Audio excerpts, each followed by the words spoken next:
Bien, Wonderful. habiendo Quiero. orado al Señor, ¿cierto?, para que Él dirija este servicio de estudio bíblico, vamos a iniciar en esta oportunidad el libro de Timoteo. ¿Ya?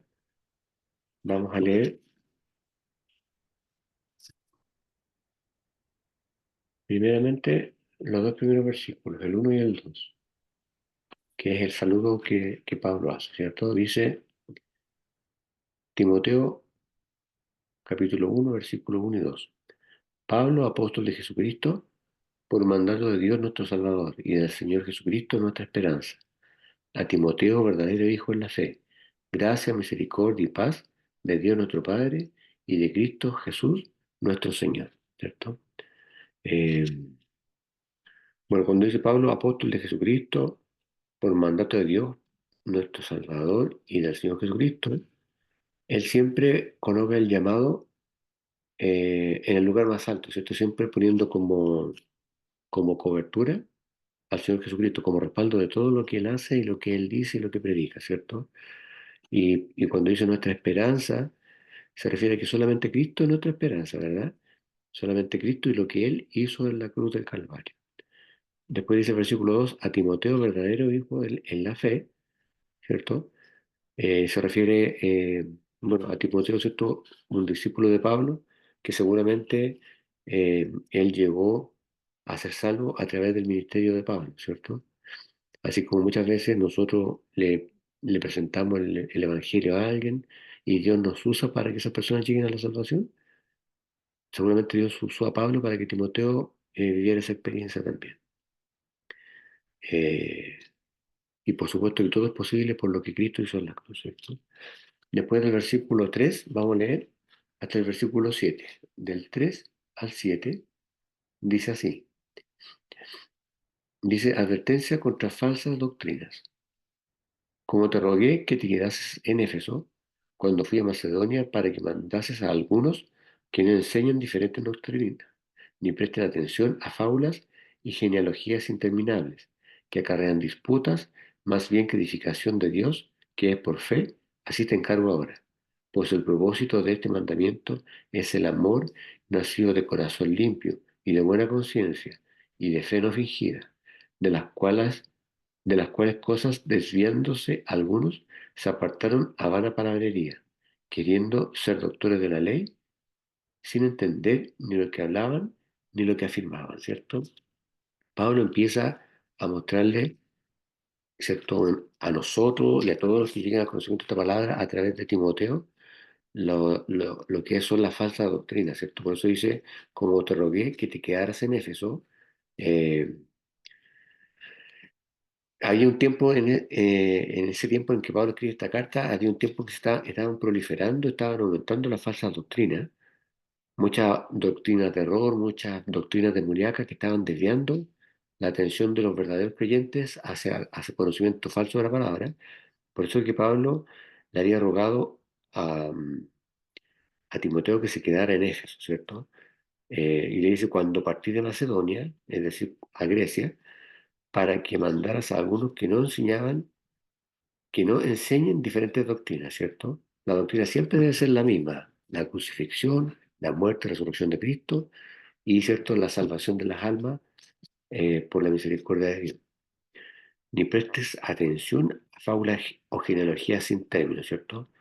Eh, Esto dice relación principalmente con los que eran más judaizantes, ¿cierto?, que insistían en aplicar la ley o que de alguna otra manera, ¿cierto?, a la gracia le añadían la ley, es decir, no les bastaba solamente con que Cristo hubiese venido y hubiese muerto por los pecados de la humanidad y que una persona lo aceptara como su Señor de manera genuina, sino que además tenía que tener otros ingredientes como el cumplimiento de algunos preceptos legales, ¿cierto?, que habían sido entregados previamente a la venida de Cristo por Dios en el monte, ¿cierto?, a Moisés, pero que ya habían sido eh, de alguna manera, ¿cierto?, no dejados sin efecto, pero habían sido reemplazados por el gran mandamiento que había dejado Jesucristo, de amar a Dios, ¿cierto?, y amar al prójimo como nosotros mismos, ¿cierto?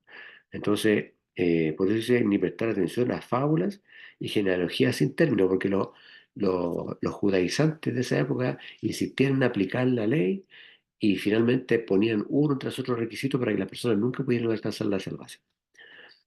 Que antes que antes engendran cuestiones más bien que la edificación de Dios, que es por la fe, ¿cierto? De ahí explica nuevamente que la salvación es por fe, ¿cierto? Y no es por obra, para que nadie se gloríe, eh, y que por lo tanto había que seguir predicando en ese sentido, ¿cierto? De hacerle entender a la gente que la salvación se obtenía por lo que Cristo había hecho en la cruz y no por la ley que Dios había entregado previamente, que era lo que los judaizantes de esa época trataban de insistir, ¿cierto? Así te encargo ahora, ¿cierto? Se refiere a que no abandonara de ninguna forma la doctrina que él había aprendido respecto a lo que había hecho Cristo. Pues el fin del mandamiento, o el mandato, ¿cierto? De esta manera, es el amor, ¿cierto? O la caridad de alguna manera, ¿cierto? Nacida del corazón limpio, ¿cierto? Eh, el corazón por sí solo no puede ser salvo, ¿cierto? El ser humano por sí solo no puede ser salvo. Pero cuando uno tiene esa llenura del Espíritu Santo, cuando la entrega a Cristo ha sido genuina, verdadera, no ha sido solamente un confesar de la boca para afuera, hay un amor verdadero, ¿cierto? Como es el amor que nos muestra el texto de Corintios también. Eh, Dice después, y de buena conciencia y de fe no fingida, ¿cierto? La fe fingida, esa fe ¿cierto? Disimulada, esas personas que se hacen ver como muy espirituales, pero que en realidad no lo son. Que significa que esa persona que finge la fe es porque realmente no entienden el sentido de que la libertad es en Cristo y no en la ley. De lo cual, desviándose algunos, eh, cuando dice desviarse se refiere ¿cierto? A aquellos que han fallado en cuanto a poner sus ojos en Cristo y lo han puesto en otras cosas, como por ejemplo la ley, se apartaron a vanas pláticas, ¿cierto? Es decir, muchos fariseos de esa época que no reconocieron a Cristo como el Hijo de Dios, como el Salvador, como el Mesías, eh, seguían con sus pláticas, ¿cierto? Seguían con sus palabrerías, con su verborrea, seguían hablando de la ley, rasgando vestiduras, ¿cierto? Eh, Bañándose en silicio y haciendo holocaustos y cosas así, pero finalmente eran habladurías que eran cosas vacías que no llenaban, por supuesto, el corazón de Dios, ¿cierto? Porque Dios ya había hecho a través de su Hijo Jesús lo que había que hacer para salvar la humanidad, queriendo ser doctores de la ley, ¿cierto? Se refiere a la ley de Moisés, ¿cierto? Y a los judaizantes, sin entender ni lo que hablan ni lo que afirman, ¿cierto? No es que la ley, después de que Jesús vino, se haya transformado en una mentira. Todo lo que está escrito en la ley fue inspirado por Dios y por lo tanto es válido, pero ni siquiera sabían interpretarla de manera correcta, ni siquiera sabían aplicarla de manera correcta, ¿cierto? Hasta el día de hoy, ¿cierto? Hay muchos pastores, muchos líderes de iglesias que, por ejemplo, obligan a los hermanos a diezmar. Y este es un tema muy recurrente, en circunstancia que el diezmo es una obligación que está bajo la ley y no bajo la gracia. Nosotros somos eh, salvos por gracia, no por la ley. Por lo tanto, si usted va a ofrendar, usted ofrenda lo que usted quiera, siempre que lo haga con alegría de corazón, ¿cierto? Sea la cantidad que sea, para mí. Dice el 8, ese es un ejemplo, ¿cierto? Hay muchas cosas más que se fueron desvirtuando por estos judaizantes para seguir llenándose de palabrería y justificarse por la ley y no por la gracia del Señor. Después vamos a seguir leyendo desde el 8 hasta el 11, ¿ya? Desde el 8 hasta el 11 dice así: pero sabemos que la ley es buena si uno la usa legítimamente, conociendo esto que la ley no fue dada para el justo, sino para los transgresores y desobedientes, para los impíos y pecadores, para los irreverentes y profanos, para los parricidas y matricidas, para los homicidas, para los fornicarios, para los sodomitas, para los secuestradores, para los mentirosos y perjuros, y para cuanto se oponga a la sana doctrina, según el glorioso Evangelio de Dios bendito, que a mí me ha sido encomendado, ¿cierto? Entonces aquí lo que hace Pablo es referirse un poco más en detalle a lo que es la ley, ¿cierto? Por eso dice, nosotros no obstante sabemos que la ley es buena. Y con esto no es que, con esto le está demostrando que no es un enemigo acérrimo de la ley de Moisés, ¿cierto? Porque la ley de Moisés en algún momento fue útil para mantener al ser humano con una conducta que fuera acepta, ¿cierto?, para Dios. Y cuando el ser humano, antes de que viniera Jesús, cometía algún pecado y quería el perdón de Dios, tenía que sacrificar y derramar la sangre de un animal inocente, ¿cierto? Por lo tanto, la ley de alguna manera permitía mantener, entre comillas, esa amistad con Dios, ¿cierto? Eh, o frente a otras cosas, frente a las ofrendas, frente a cómo comportarse frente a un hijo con tu paz, ¿cierto? Cómo castigar a una mujer, ¿cierto?, que había adulterado, etcétera, etcétera, etcétera. O sea, sirvió mucho la ley en el tiempo en que estuvo, ¿cierto?, antes de que viniera Jesucristo. Si alguno la usa legítimamente, confirma Pablo, ¿cierto? Eh, eh, Ahora, y entender también, ¿cierto?, que cuando Cristo vino, Él cumplió la ley y la cumplió también a cabalidad, ¿cierto? No falló en nada. Nada, nadie, aparte de Él, pudo cumplir la ley a la perfección. Jesucristo vino, cumplió la ley, nunca pecó, ni siquiera tuvo un pensamiento pecaminoso que se pasara por su cabeza, ¿cierto? Se mantuvo siempre en santidad. Dice el 9 conociendo esto, bueno, aquí hay dos trampas, ¿no? ¿Cierto? Que el enemigo, o de repente los pseudo religiosos tratan de ponerle a los cristianos, dicen, pero ¿cómo que Cristo no pecó si en algún momento se enojó? Cuando fue al templo y estaban todos vendiendo y comprando y haciendo negocio. Sí, pero la palabra no dice que usted no se puede enojar, ¿cierto? Usted se puede enojar, pero lo que la palabra dice es que no se ponga el sol contra un ojo. Usted se enoja un ratito, porque somos de carne y hueso. No olvide usted que Jesucristo era completamente hombre y también era completamente Dios. Entonces, en esa condición de hombre, él se molestó mucho. Agarró un látigo, ¿cierto? Azotó a algunos vendedores, dio vuelta a las monedas de los cambistas, soltó los animales, estaba enfurecido porque habían transformado su casa en una guarida de ladrones, ¿cierto? Pero después se le pasó, ¿cierto?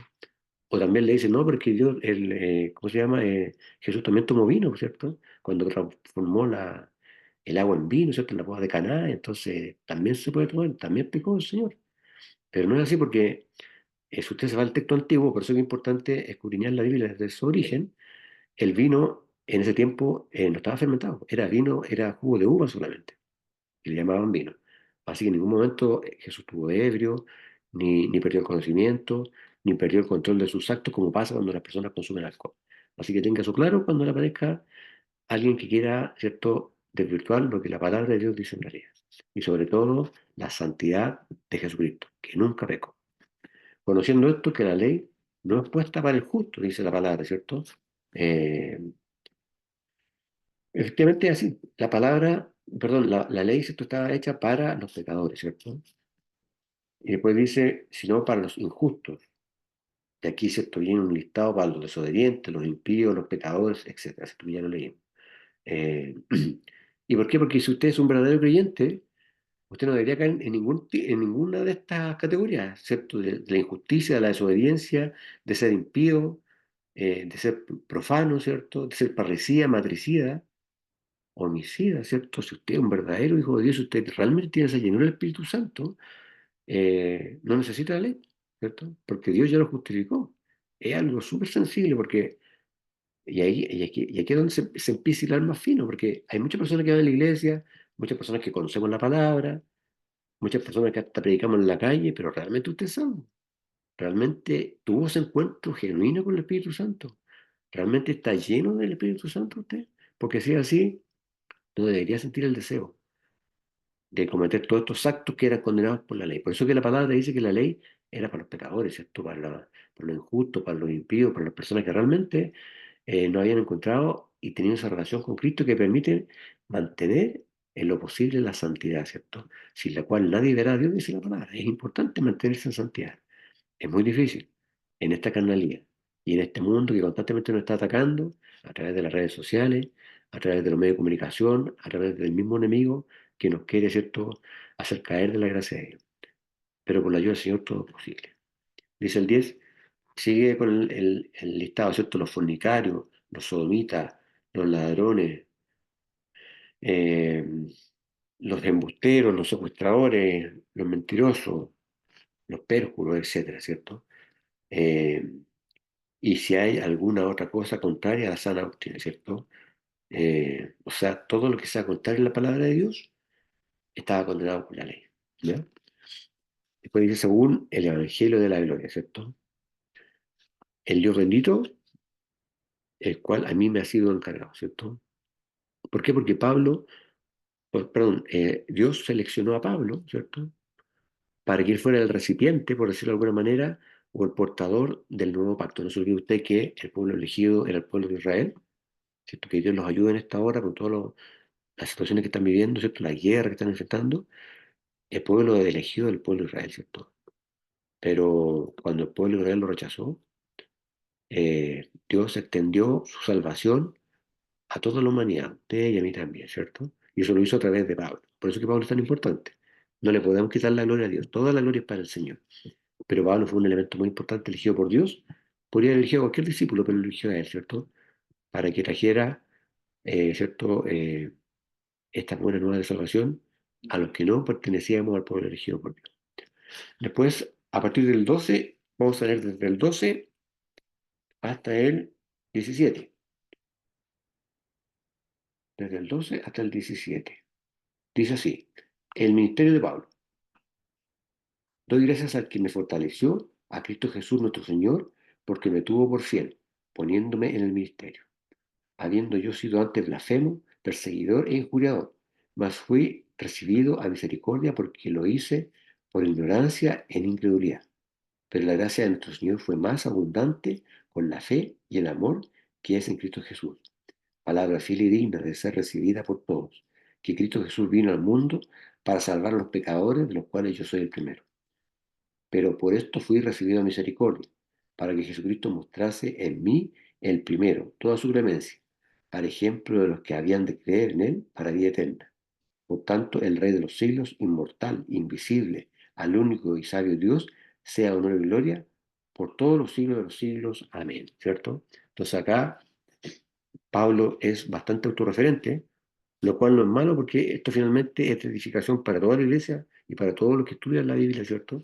Y para todos los cristianos en definitiva, porque esta es una palabra que es muy profunda, que no se predica mucho en la iglesia, eh, pero es importante, ¿cierto? Entender de qué manera Dios utilizó a Pablo. Dice, y doy gracias al que me fortificó, ¿cierto? A Cristo Jesús, nuestro Señor, de que me tuvo por fiel, poniéndome en el ministerio, ¿cierto? El Señor sabía que Pablo, el Señor sabe todo, hermano, desde antes, sabe de dónde usted viene, lo que está pensando ahora, sabe de su enfermedad, si es que la tiene, sabe lo que le va a pasar mañana, sabe cuándo se va a morir, sabe todo, ¿cierto? Y Dios sabía que Pablo, ¿cierto?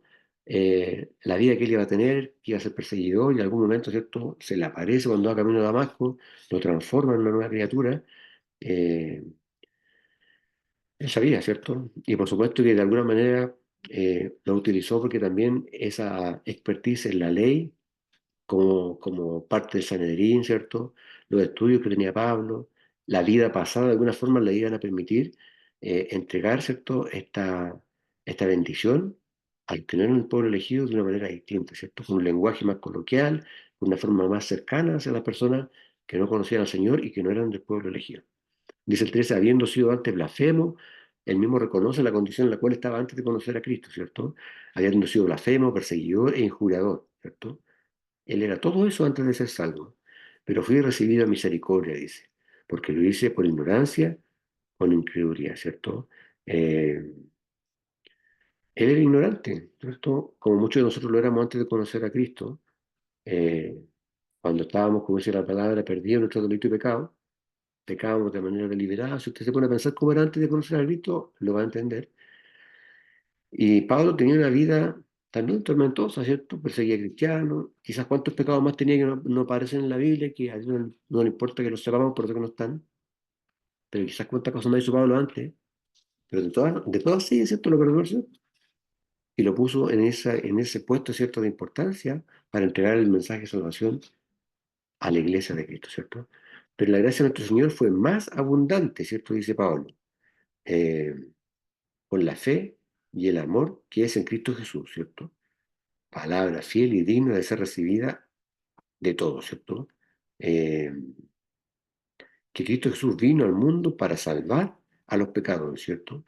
Por supuesto que lo hizo a través del sacrificio que hizo en la cruz, ¿cierto? De los cuales yo soy el primero, se refiere a quien se considera el más pecador de todos. Dice el 16, pero pero por ello fui recibido a misericordia, ¿cierto? O sea, podría traducirse como Cristo vino a salvar a los pecadores. A mí me tocó, ¿cierto?, recibir también esa porción de misericordia de parte del Señor, para que Jesucristo mostrara primero en mí toda su clemencia, ¿cierto? Eh, Como ejemplo, ¿cierto? Eh, es decir, Pablo de alguna manera estaba diciendo que si Dios había tenido misericordia con él, que había sido una persona tan déspota, ¿cierto?, tan soberbia, tan maltratadora de los cristianos, ¿por qué no lo iba a tener con todos nosotros, ¿cierto? Eh, Después dice, de los que habían de creer en él para vida eterna, ¿cierto? Ese puede decir, por tanto, al rey de los siglos, ¿cierto? Eh, en el griego dice el rey de las edades, ¿cierto? De todas las edades. Inmortal, que quiere decir imperecedero, que nunca va a perecer. Invisible, ¿cierto? Eh, Al único y sabio Dios, ¿cierto? Bueno, las versiones antiguas hablan de el único Dios. Esto del sabio Dios lo incorporaron acá en la Reina Valera, pero la mayoría de los manuscritos antiguos dice al único Dios, ¿cierto? Porque no hay otro Dios, usted lo tiene claro, ¿verdad? Sea honor y gloria por los siglos de los siglos, ¿cierto? Es decir, cuando dice el honor y la gloria por los siglos de los siglos, se refiere al respeto, ¿cierto? A la alabanza, que hay que tener siempre, ¿cierto? Que nosotros hacemos todas estas cosas, ¿cierto? Que son espirituales. Por eso que oramos antes de empezar, por eso que oramos al terminar, como una señal de respeto también, ¿cierto? Estas cosas que son sagradas frente al Señor, ¿cierto? Vamos a terminar con el del 18 al 20. Dice así, este mandamiento, hijo Timoteo, te encargo para que conforme a las profecías que se hicieron antes en cuanto a ti, milites por ella la buena milicia, manteniendo la fe y buena conciencia, desechando la cual naufragaron en cuanto a la fe algunos, de los cuales son Himeneo y Alejandro, a quienes entregué a Satanás para que aprendan a no blasfemar, ¿cierto? Este mandato, dice hijo Timoteo, se refiere a un mandato o a una orden, ¿cierto? Te encargo para que conforme a las profecías antes acerca de ti, eh, milites por ellas la buena batalla, ¿cierto? No se sabe exactamente cuál era la profecía, eh, pero se refiere ¿cierto?, a alguna asignación de liderazgo, ¿cierto? En el ejército de Jesús. Manteniendo la fe, dice, por supuesto que Cristo y lo que hizo en la cruz, y buena conciencia, cuando habla de buena conciencia se refiere a obedecer la palabra de Dios, la cual echando de sí mismos naufragaron en cuanto a la fe, ¿cierto? Eh, es una metáfora que usaba Pablo para referirse a todos aquellos que habían abandonado la fe en Cristo y en la cruz, de los cuales son Himeneo y Alejandro. eh, Estos son dos hermanos, ¿cierto?, de esa época que se alejaron y que Pablo lo utiliza, ¿cierto?, como dos ejemplos de personas que nos aferraron a la fe, los cuales entregué a Satanás, ¿cierto?, para que aprendan a no blasfemar. Amén. Bien, vamos a quedar hasta acá, ¿cierto? Avanzamos bastante en la primera epístola del apóstol Pablo a Timoteo. Vamos a quedar hasta acá. Y la próxima semana, con la ayuda del Señor, vamos a seguir avanzando con el capítulo 2. Amén. Antes de terminar la grabación, le voy a pedir a mi mami que nos despida con una oración, por favor. Dele volumen.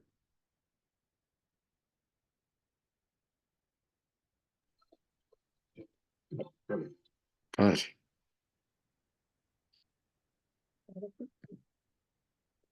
Bendito Padre Celestial,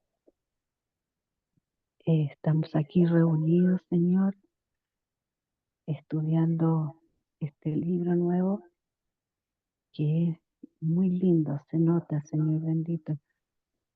Cada vez vamos aprendiendo pasito a pasito tu palabra, Padre bendito, para aprender tus enseñanzas, Señor, que están todas en este hermoso libro. Yo te doy gracias por ello, Señor, y te pido que tú nos bendigas, nos des fuerza, nos des ánimo en todo momento, Señor, para continuar con estas clases que son tan hermosas y que no queremos dejar de aprender, Padre Celestial, para tener esa facilidad después para leer la Biblia y poder enseñarla también nosotros. Yo te doy gracias por todo, Señor, y te pido una bendición para cada uno, Señor, que tú nos ayudes, nos guardes y que nos guíes siempre por el buen camino. Te lo pido, Señor, en el bendito nombre de tu Hijo amado Jesús. Amén y amén. Amén.